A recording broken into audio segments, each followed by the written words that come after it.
Japan was once seen as the future of the global economy, a nation that rose from post-war destruction to seriously challenge the United States itself. For a while, it really looked like nothing could stop it, and the world quietly adjusted its expectations around Japanese dominance in technology, manufacturing, and even culture. But today, the story feels very different, and honestly, a lot more complicated than most people realize. Before we dive in, if you enjoy deep dive economic stories like this, hit subscribe now so you don't miss what's coming next. These are the kinds of topics that help you understand how the world really works behind the headlines, not just what gets simplified in the news. After World War II, Japan rebuilt itself at an unbelievable pace. Factories exploded in growth, exports dominated global markets, and by the 1980s, Japan wasn't just recovering, it was competing for the top spot in the world economy with a level of efficiency that shocked economists everywhere. At one point, people genuinely believed Japan would overtake the United States and become the #1 global superpower economy. That expectation shaped everything from media and entertainment to technology trends and global investing decisions, as if the entire future had already been written. But that future never arrived. Instead, Japan entered one of the longest economic stagnations in modern history, often referred to as the lost decades. Growth slowed, asset bubbles collapsed, and what was once the most exciting economy in the world slowly became the most studied case of what went wrong, or more accurately, what changed. But here's the strange question: is it actually wrong? Because if you look closer, Japan doesn't really look like a collapsing economy. In fact, in many ways, it still feels stable, safe, highly developed, and surprisingly functional compared to what many economists originally predicted would happen. People live long lives, crime is extremely low, infrastructure is world-class, and despite decades of stagnation, daily life for most citizens remains structured, predictable, and even comfortable in ways many other developed nations struggle to maintain. Even work culture, often criticized abroad, has shifted over time. Japanese workers today actually log fewer hours on average than many Western countries, which surprises a lot of people who still imagine extreme overwork as the norm. So maybe the story isn't as simple as success or failure. A big turning point came in 1985 with the Plaza Accord.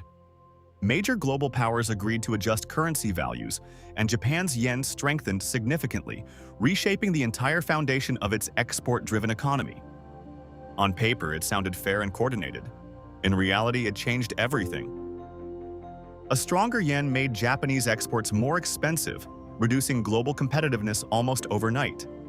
But at the same time, it made Japan incredibly wealthy on paper, triggering a massive wave of spending, investment, and financial speculation across the country. For a while, everything looked unstoppable. Real estate surged, stock markets climbed aggressively, and money flowed freely as confidence reached extreme levels that felt almost untouchable at the time. Then the bubble burst. By the 1990s and early 2000s, Japan entered what is now known as the lost decades. Growth stalled, asset prices collapsed, and confidence never fully returned to the same levels again, even as the country remained fundamentally stable. But the roots of this slowdown go deeper than just one financial event. Japan has always had a strong culture of risk avoidance, where stability is valued more than disruption, and precision is valued more than experimentation. This mindset helped build incredible quality and reliability across industries, but it also shaped long-term economic behavior. That same strength slowly became a limitation, because it created an environment where taking big risks, especially in business, became less attractive over time compared to predictable career paths and stable institutions. Most people chose the safer path, a salaryman job instead of starting a company, and that matters more than it sounds. Because fewer startups means fewer breakthroughs, and fewer breakthroughs means slower long-term innovation, especially in fast-moving sectors like tech and digital platforms. On top of that, starting a business in Japan can involve heavy administrative steps, approvals, and regulatory processes that discourage experimentation, particularly for younger entrepreneurs or foreigners trying to enter the system. Meanwhile, language also plays a role. English is not widely used in business, which makes global expansion, international hiring, and tech collaboration more difficult compared to more globally integrated economies. Then there's demographics. Japan has one of the oldest populations in the world, combined with very low birth rates.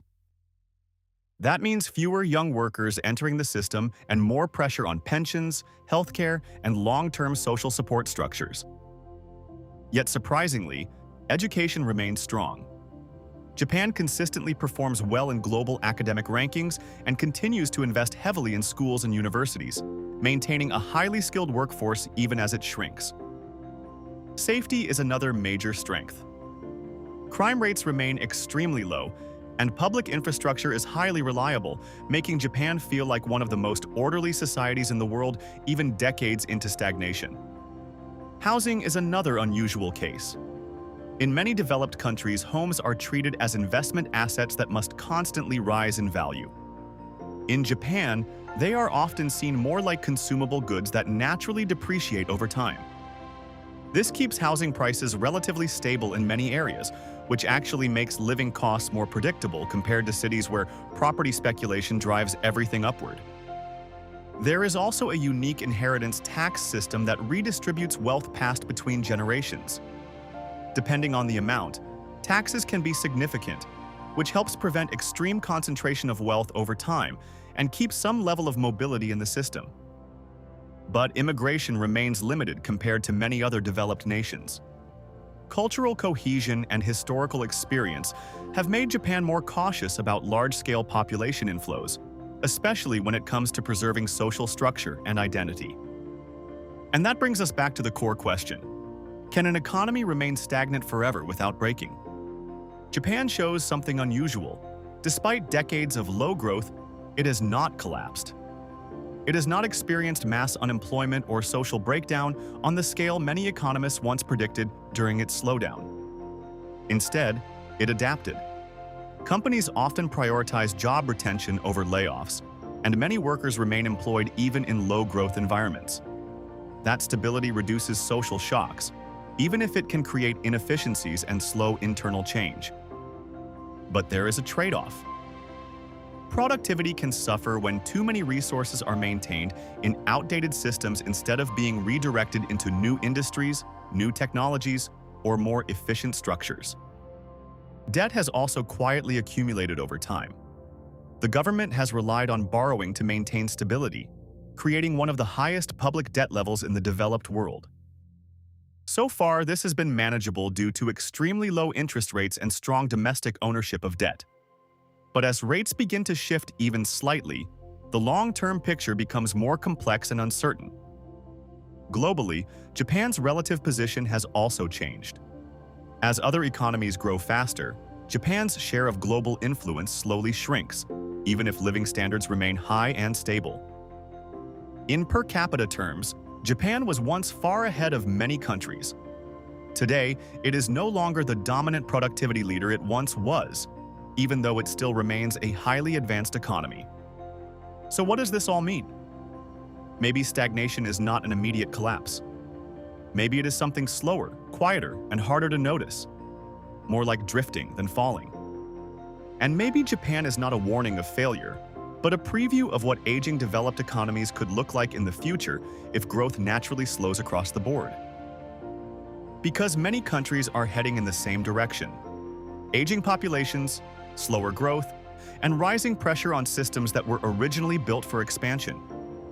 Japan might simply be the first to arrive there. But there is one major exception inside Japan itself: Tokyo.